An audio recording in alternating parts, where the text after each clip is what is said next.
Hello to all the wonderful humans. How are you guys doing? I hope you guys are doing well and welcome. I am Apoli and I make science-based skincare and haircare videos. If you are interested in that space, then consider subscribing to my channel. In today's video, I am going to review the Derma Co 1% Hyaluronic Acid Aqua Gel, which is SPF 50 and PA++++ protection. High expectations from this product. Let's see how it fares.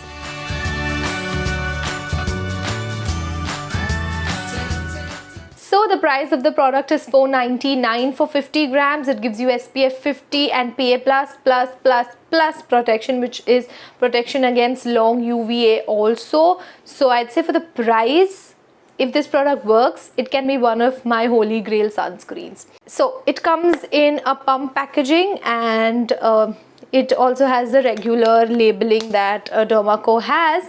But the best part about this product is that it's fragrance free. Now, the biggest problem that I have with Derma Co products is that their fragrance is just overwhelming and can be very annoying to the point that you don't want to use the products. I'm really happy that Derma Co is coming out with products that are fragrance free. Also, this product is not sponsored in any way. I have bought this product with my own money and this video is not sponsored by Derma Co. So let's take a look at the texture. I know many of you guys want to see the texture, want to know if this sunscreen is good enough. I'm going to show it to you how it looks on your skin after using our 3 fingers or 1/4 teaspoon of product. So you guys would know how the texture is and also how it fares on your skin when you use the appropriate quantity.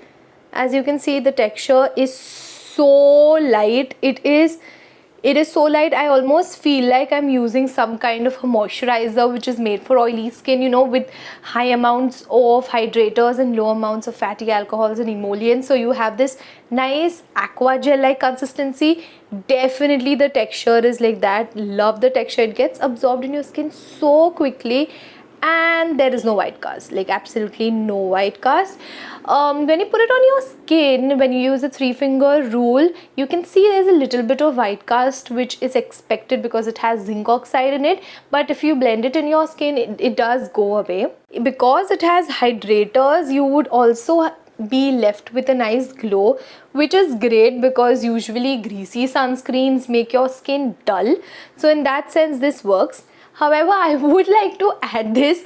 I think Derma Co just can't let this go, and that is that it does have quite a fragrance. Now, it can happen that it is fragrance free, like they haven't added the extra fragrance or perfume, but there's some ingredient in this product which gives it a fragrance. If I were to use this product without knowing that it's fragrance free, I would have said that this definitely has fragrance. So don't think that this has kind of a neutral smell. It does have a smell. Definitely, I'll say 100 times better than other Derma Co products, which definitely have the cologne perfume in it. Now this is the demo with the 1/4 teaspoon of product. I'm taking 3 fingers here. Let's see if it's 1/4 teaspoon for this particular product, because for every product 1/4 will be different as the density is different. In this case 3 fingers is equal to 1/4 teaspoon. So I've put it on my face. This is the appropriate amount to use to get the maximum protection. And as you can see, when you're blending it in the beginning, it does leave a white cast because of the sheer quantity, but in span of 2 to 3 minutes it gets blended in your skin very quickly.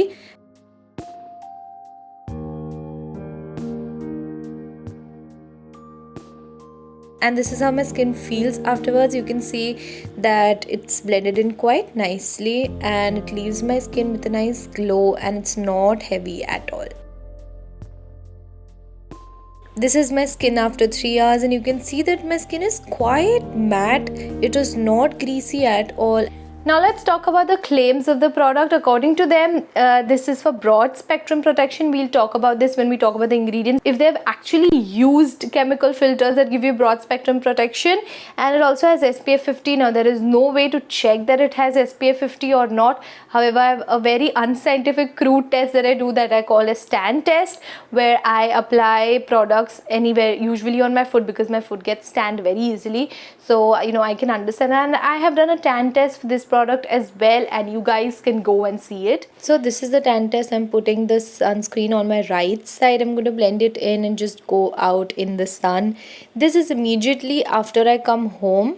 This is after 4 hours of application. You can see in the middle on the left side my foot is quite tanned, whereas on the right side my foot is a little less tanned. In the middle you can see there's a little bit of tanning because that didn't have the covering of the shoe, but even then it is a little less tanned than the left side. This is after a few hours and you can definitely see that the right side is a little less tanned than the left side, but there is still a little bit of tanning. So there can be 3 things that happened here. First, that I didn't reapply sunscreen after like the 3 hours mark because I was outside, I couldn't reapply it. So it could be that. Second, it could be that the SPF on the product is a little less than 50. Third, there can be many reasons that this has happened. The sunscreen could have been wiped off, or other biases that I didn't exclude from this test because it's a very crude test. So I would say if you want to use this product, then it's a good one for your indoor use and it's also a good one for your outdoor use.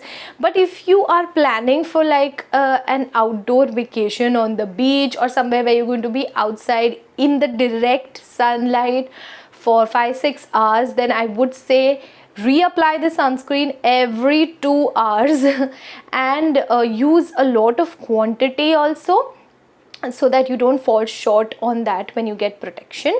Now I'll talk about my experience. I have used this inside and outside, and in both the times my skin does not feel greasy at all. I mean at all. This is a wonderful texture for oily skin types.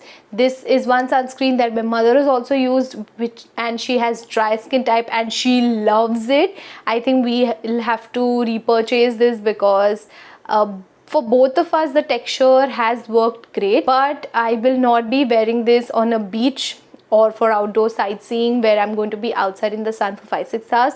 For that I would go for a sunscreen like True Derma, which is tried and tested by me. Now let's discuss about the ingredients and let's see if it is actually broad spectrum or not. Let's talk about the ingredients and let's see if it's actually broad spectrum or not. They have used titanium dioxide, which is a mineral sunscreen ingredient, and it protects you against UVB and UVA, but not long UVA, and it is not photostable. Then we have ethyl hexyl methoxycinnamate, which is octinoxate. It protects you against UVB, again not a stable filter.